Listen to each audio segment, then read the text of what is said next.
Welcome back to Wise Men Company, fellas. Ben here, and today's a reminder to cache or cache some of your stuff. Most of you know caches or caches, depending on how you want to pronounce it, as something you bury in the ground, you cover it up, you only know the location, you come back to it later when you need it. But today I'm going to talk about a little bit more of a practical cache. And it's easy to do, it's inexpensive, because I guarantee you a lot of you have this stuff lying around your house, or you have duplicates of things that you could add to a cache. And I think it's very practical. I think it's a very wise thing to do. Today is your reminder to do it if you haven't done so already. Now, the cache I'm talking about requires no digging.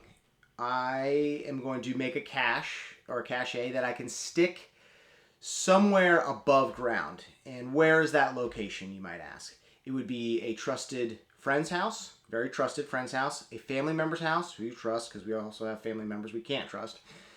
Believe me. It could be at your work. And I know a lot of you already, my work, I could never do it at my work. Yeah, well, some of us don't work at a suburbanite, lame, corporate work environment. Some of us actually have good work where we could store things, where we could stash valuables. It is a trusted place. It is a secure location.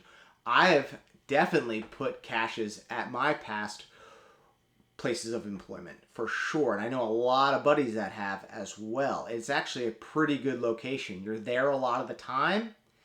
Again, if your work is trusted and you have a good relationship, some of you own your own business, so it's even easier.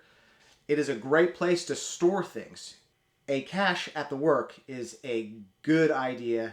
Don't blow it off. Think about it. You'll thank me later. Another place would be a storage unit. I know a lot of guys that have gone in on a single storage unit together that is in a centralized location where they can put some vital things, some vital tools, some vital supplies that they can all get to. They all have a key. They all share the cost. Storage units are great. They're typically climate controlled. They're very secure. You can have a lot of eyeballs on a storage unit, a lot of unwanted eyeballs, but for the most part, that's not the case. They're usually left alone. People come and go, do their business. Just make sure you're paying that monthly fee so they don't take control of your storage unit. But storage units are a great spot to store a cache or a cache. If you guys have another good location for me, put them down in the comments below. I know some of you already do this sort of thing, and you're all very, very clever out there. So put that down in the comments below if you have some other examples of good locations. Before we get into the contents, let me just say this is, again, very easy to do. It doesn't have to be super expensive. The contents you're going to see me stick in this cache are simple. I had extras of them. They're very basic. They're not gonna, they're not exactly taking around another house with you or a full armory, but they can turn a very, very bad day into a manageable day. And that's what these items are all about. Increasing comfort, survivability, and your capability. So that's what you should think about when you're loading up a cache. It doesn't need to be expensive. It doesn't need to be overly complicated. So let's jump down into the contents and you can see what I'm putting in. Let's start out with something to hold all these items. You're going to need like an extra backpack, a dry bag, a box, something to hold all the items. I'm just going to use an old ammo can. You guys are familiar with ammo cans. It's got a rubber gasket. It's in good shape. Let's start out with some of the most basic things humans need, and that is clothing. This is a very simple thing, practical thing to add to a cache. I got some wool socks, merino wool socks, extra t-shirt, underwear, and pants. Clothing, an extra set of clothing. It's very practical. It's just common sense. If you're in a jam, you're probably going to need another set of clothing. Next on the list, I'm going to want an EDC setup. It doesn't have to duplicate my current EDC setup exactly, but I'm going to want some everyday carry items. So first on the list is a knife. This is a Benchmade Griptilian. Some medical.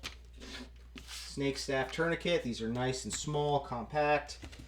A small little first aid kit, and we sell these on our website. These have gotten me out of a number of jams. So you can see here a lot of the things you might need if you're uncomfortable or have a medical emergency. They're cheap.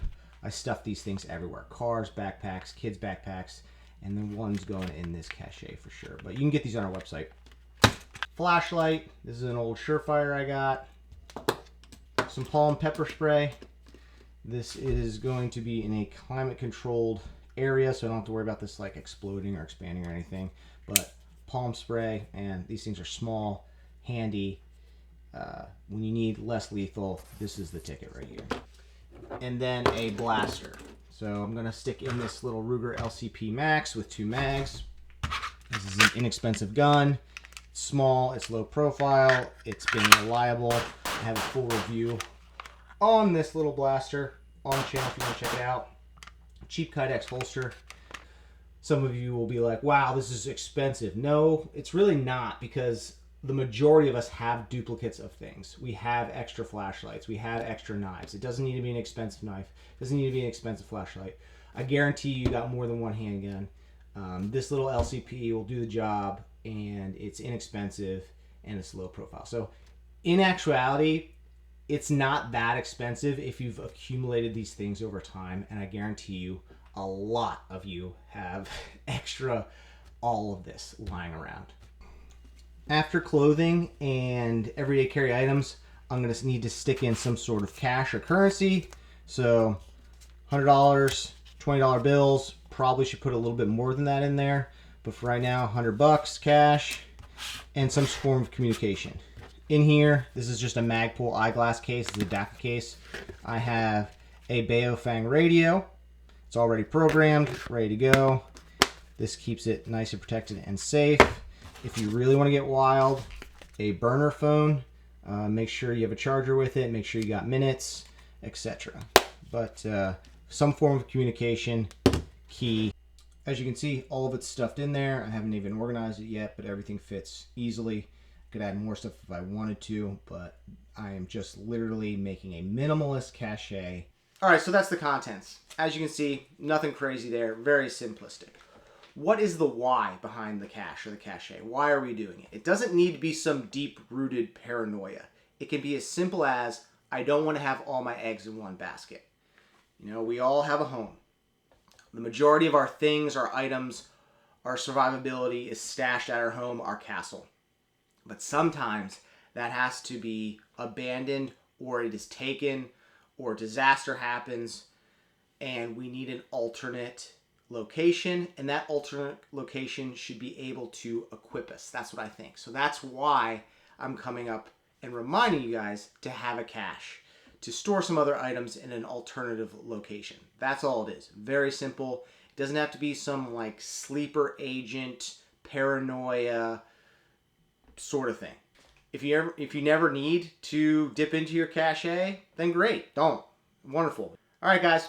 That's just a simple reminder to have a cache or a cache. Leave me a comment down below about a crazy cache story. I know a lot of guys that have done wild stuff with caches. I mean, if you're in the gun industry, if you know, you know. Guys have done some wild stuff. I'm talking storing stuff under drywall in alternative rental houses. I'm talking burying stuff in the middle of nowhere in huge containers.